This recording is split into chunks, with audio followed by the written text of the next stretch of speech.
Good morning, my all students. Today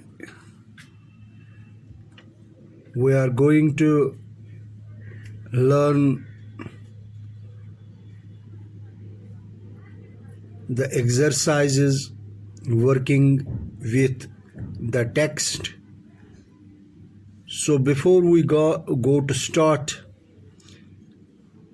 let us introduce our today's board summary.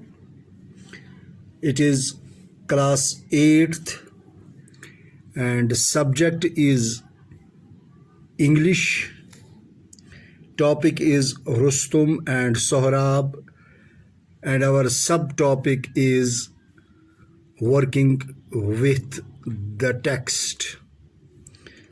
You know, today is 25th of August 2020.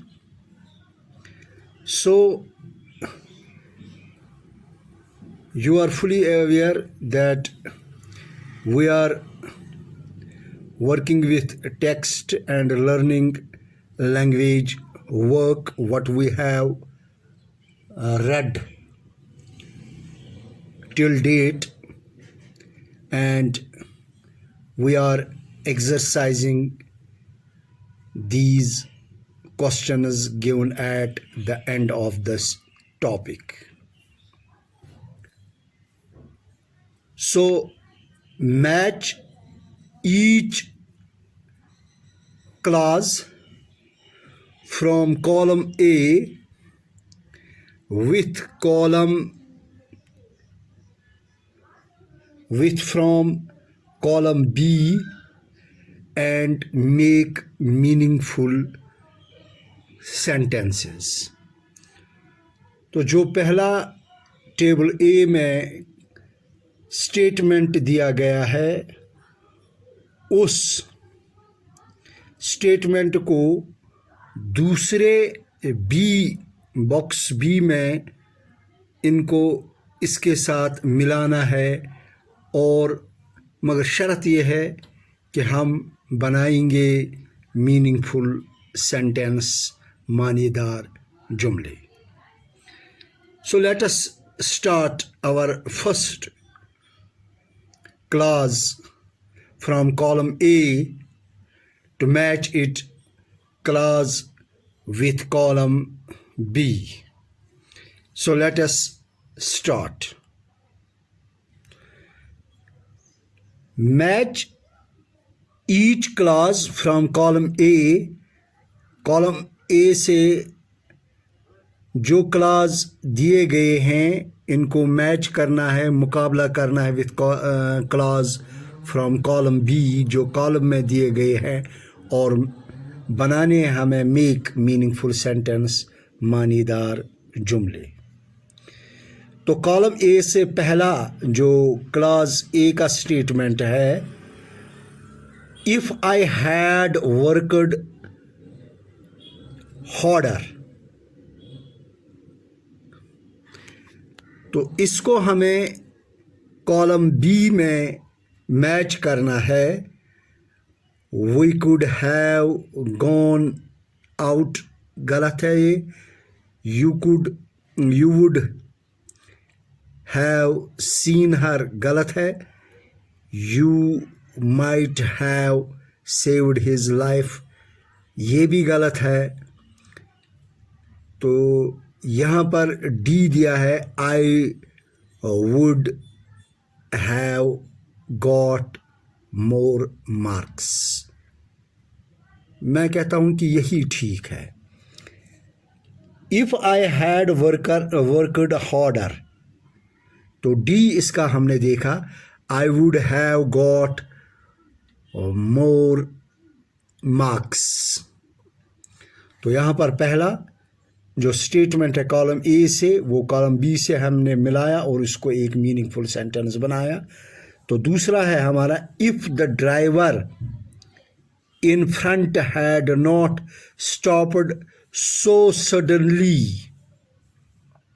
If the driver in front had not stopped so suddenly, तो जो हमने ऊपर पढ़े हैं वो सब के सब इसमें गलत है। तो यहाँ पर हम देखेंगे ई का, I would not have been able to buy the car, ये भी गलत है। The accident would not have happened, तो इसका जो एफ पार्ट है यही इसका करेक्ट आंसर है। तो यहाँ पर तीसरा जो हमने देखा है, if the weather had not been so bad, if the weather had not been so bad, तो इसका पहले से हम देखेंगे,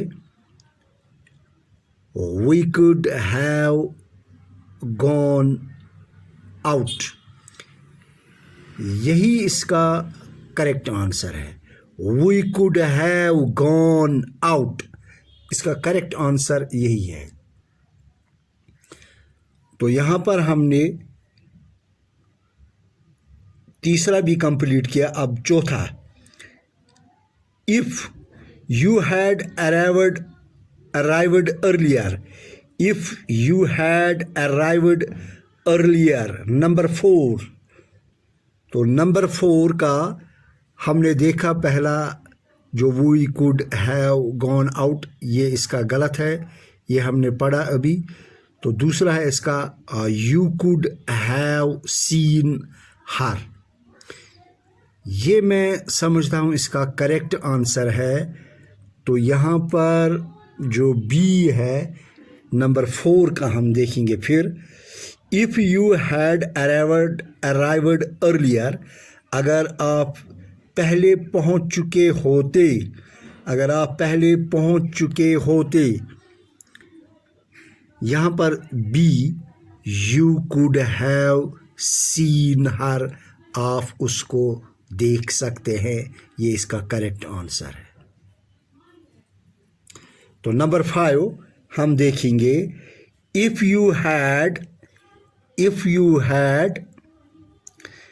moved the injured to hospital immediate, if you had moved the injured to hospital immediately, अगर आपने ज़ख्मी को जल्दी जल्दी हस्पताल पहुंचा दिया होता, तो इसका 5th का ये हमने जो देखे हैं ये दोनों हमने कर लिए हैं। अब इसका C, you might have saved his life, आप उसकी ज़िंदगी बचा सकते। You might have saved his life, ये इसका करेक्ट आंसर है सी। यानी पांचवा कॉलम, जो पांचवा सेंटेंस इसमें दिया गया है, 5th सेंटेंस, उसका सी आएगा। तो लास्ट पर, if you had not lent me the money, if you had not lent me the money, अगर आपने मुझे पैसे न दिए होते, अगर आपने मुझे उधार पैसे न दिए होते, तो ये 6 है। तो इसका यहाँ पर हमें सीधा यहाँ पर आएगा इसका E, I would not have been able, मैं इसके काबिल नहीं होता टू बाई, खरीदा द कार गाड़ी को। तो यहाँ पर हमने इसके जो 6 सेंटेंस उनको कॉलम ए से निकाले और उनको कॉलम बी से करेक्टली मैच किया। तो आपसे अब यही उम्मीद है कि आप इस क्वेश्चन को अपनी नोटबुक पर कॉपी करें। तो मैं आपको यहाँ पर ही आपसे इजाज़त चाहता हूँ। कल हम फिर इसी ग्रामर पोर्शन की तरफ कल आएंगे। तो तब तक मैं आपसे इजाज़त चाहता हूँ। खुदा हाफिज़।